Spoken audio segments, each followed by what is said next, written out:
আপনাদের ক্রিসমাস গেল। আসলে আমি সেদিন ঢাকায় ছিলাম, আমাদের ভারপ্রাপ্ত চেয়ারম্যান তারেক রহমান সেদিন বাংলাদেশে এসছে, ওই জন্য আমি আপনাদের এখানে থাকতে পারিনি। তো আপনাদের এখানে আমি শুভেচ্ছা পাঠিয়েছিলাম।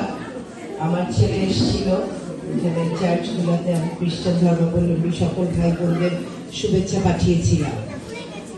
সেই জন্য এখন আমি সুযোগ হলো আপনাদের সাথে দেখা করার, সেই জন্য আমি এসেছি আপনাদের শুভেচ্ছা জানানোর জন্য।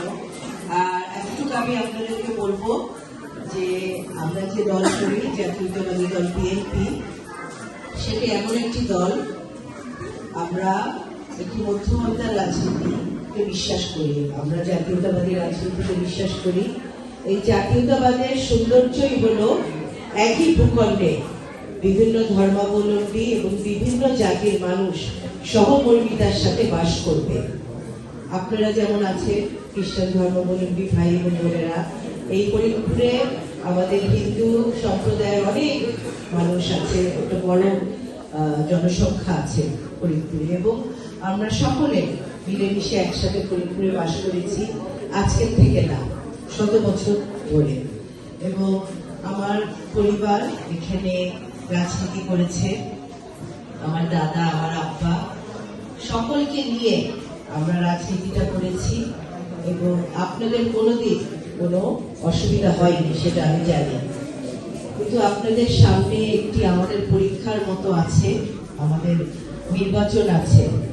কিন্তু তার আগে আপনাদেরকে আমি সতর্ক করতে চাই, আপনাদেরকে সচেতন করতে চাই যে একটি অপশক্তি আমাদের এখানে মাথা চারা দিয়ে উঠতে চাচ্ছে। এই যে সংস্কৃতি চর্চা, নাচ গান, এটা একটি আমাদের দেশের একটি অংশ। আমরা সাংস্কৃতিক চর্চা আমাদের দেশের উন্নয়নের একটি অংশ, আমরা এটাকে স্বাগত জানাই। আমাদের দল এবং আমি বিশেষ করে আমি এগুলোকে স্বাগত জানাই। এর মাধ্যমেই কিন্তু অনেক গুণগুলো আপনাদের যে মানুষের ভিতরে যে কৃষ্টি কালচার, এগুলার বহিঃপ্রকাশ একটি সাংস্কৃতিক চর্চার মধ্যে হয়। আমরা এটাতে বিশ্বাস করি এবং আমরা এই চর্চা আমরা করে যাব। এই সংস্কৃতি চর্চাকে আমি প্রমোট করবো, আপনাদের উৎসাহ দিব।